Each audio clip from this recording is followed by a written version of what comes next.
They say, look, you want to live in a box where you can hear the toilet flushing next door, and with some slumlord, we can accommodate you. You want to pay through the nose for a useless car, we can accommodate you. You want to go ahead and live in a dead-end, get yourself a dead-end job in which you're stuck in scale labor for the rest of your life, the system can absolutely accommodate you. You want to buy into a false lie and believe a lie after lie after lie to cover the other lies, we absolutely can accommodate you. You want to live in a world where you have a political system of tyrants where you can vote for them to go and mass murder, we can accommodate you. But if you want to live in a world that you have a healthy system, we can't accommodate you. That's the message. So the rebel goes, then I'm out of here. I don't know where I'm going or what I'm doing. You see, so it's semi-healthy. You get a medal for knowing what you don't want to do. But the secret of life, the magic of life, is that we often don't know what it is that we want to do. And then we make the mistake of turning to authority figures to go, they're going to tell me. The trick is that only you know what it is you want. That's the whole point. And until you create it for yourself, it's not going to be there. You can model yourself on others perhaps a little bit, and browse the field. But only you can begin the process of lighting the fuse of what you need to be. Sam Peckinpah created himself. Van Gogh, Michelangelo, the whole list. You create yourself. But they've put so many bread and circuses in front of us that we're gaga. We don't even know what's happening. Think for ourselves, we can't even get that far. They're doing the thinking for us, and they can hand us whatever they want. They can even create a faux conflict and say, look, we know you're unhappy. We know you're oppressed. We know you hate our guts. But you know what? We'll give you a way to do something about it. We'll create a political system, a pigsty, in which you can go in there and cluck and chip at each other's, like those cockerel fights. That's what you need to do. You need to go and do that. And that'll bring us down. So they create a fake game of dialectics for us, and then we exhaust all our energy in this political pigsty created by our masters, and then wonder why nothing moves a smegging inch forward. And they're laughing, they're having a field day, they're dancing on their desk going, these chumps bought into this? Yeah, well, that's right, our forefathers only lived about 25 years of age. We got a lot of growing to do. So that, the rebellion is healthy in a way, but never forget it is merely the other side of the coin of the problem. It's saying, I don't want to, be part of the problem anymore. But yet, as you saw in the 1960s, and as you still see, there's not too much solution stuff happening. And I ask you this then, is the enemy really the problem? All generals know that the enemy is not your problem. The problem is the ones that are meant to be marching with you who haven't the faintest idea what's going on. Or they're fearful and undereducated about the fight. When a warrior is going to battle, if he sees fear and ambivalence in the eyes of his comrades, he knows that you're good as dead. The enemy is not your problem. And that's a big theme. Never forget that. The enemy, in fact, something? The enemy that we so-called think is so awful and terrible, we've been taken out years ago. They're very weak. That's why they're called a hidden elite. Of course they're hidden. They know if we knew about them, we would destroy them in 5 minutes. When America finally wakes up, it'll be like Gulliver. You remember Gulliver was held down by all those little people? Well, when Gulliver finally wakes up, he'll be able to dust these George Bushes off their shoulders and throw them into the ocean. Because these individuals themselves are not spiritually pure and clean and cannot rise up high to feel high. So their mentality is to push and artificially repress good people so they feel great. They're not actually doing anything to spiritually progress or mature, but they are doing a lot to hold you down, and that's how they get their feeling of greatness. The petty tyrant in your neighborhood does the same thing. The bully in school does the same thing. And that sadism is in evidence all around us. But you see, what we do is we act sadistically and say, but don't blame me. I was taking orders. Blame them.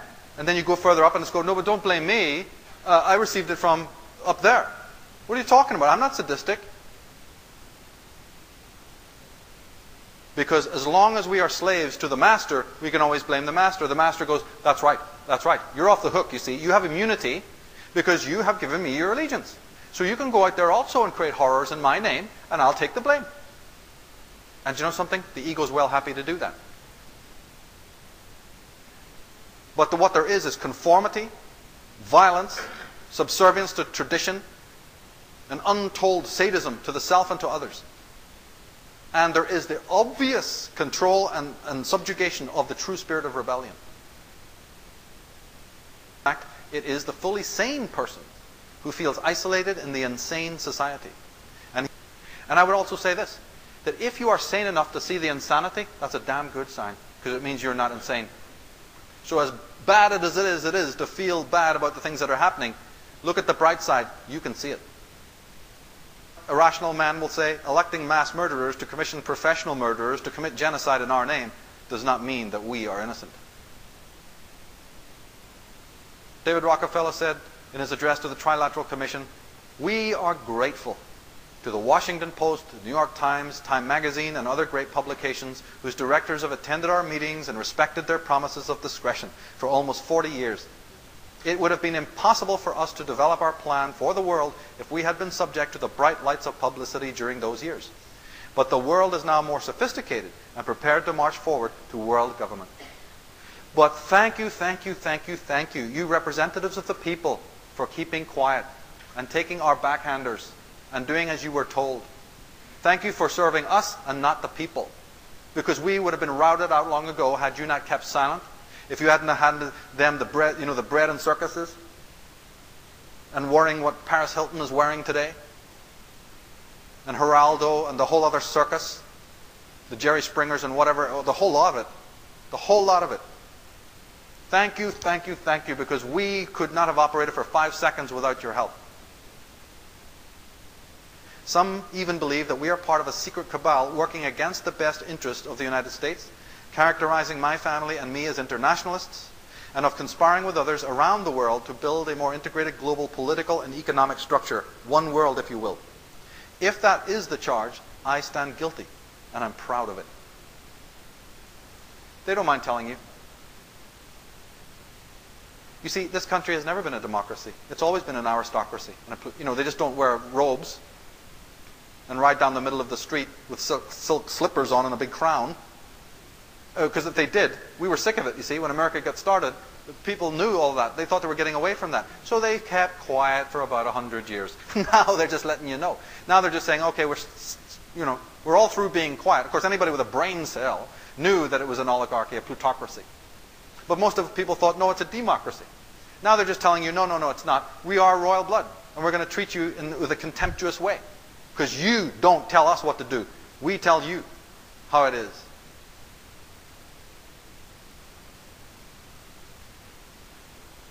But you've been told. You've had glowing lights in this country who've warned you against it. Just don't give in. Find your selfhood. Be sovereign. Be strong. Be real. How can you solve the needs of another when you don't even know what your own needs are? How can you live as a slave to the needs and approval of others? Stand up. A person who came from the hells of hells, who saw the worst kind of tyranny in Russia. She said, if one values human life, one cannot value its destroyers. The combined military expenditures of all the world's governments in 1987 were so large that all of the social programs of the United Nations could be financed for 300 years. It's very simple to clean up the problems. You just get rid of the impediment that's stopping it. How does the control of the mind, the governmenta, happen? Frank Herbert said, fear is the mind killer. Repress rebellion is to maintain the status quo, a condition which binds the mortal creature in a state of intellectual or physical slavery. But it is impossible to chain man merely by slaving his body. The mind also must be held, and to accomplish this, fear is the accepted weapon. The common man must fear life, fear death, fear God, fear the devil, and fear most his overlords, the keepers of his destiny. It's the master-slave. George Bush Sr. said that if the American people had ever known the truth about what we Bushes have done to this nation, we would be chased down the streets and lynched. He said that straight in an interview in 1992. We have the quote. But that's right. They don't even mind you knowing that it was engineered.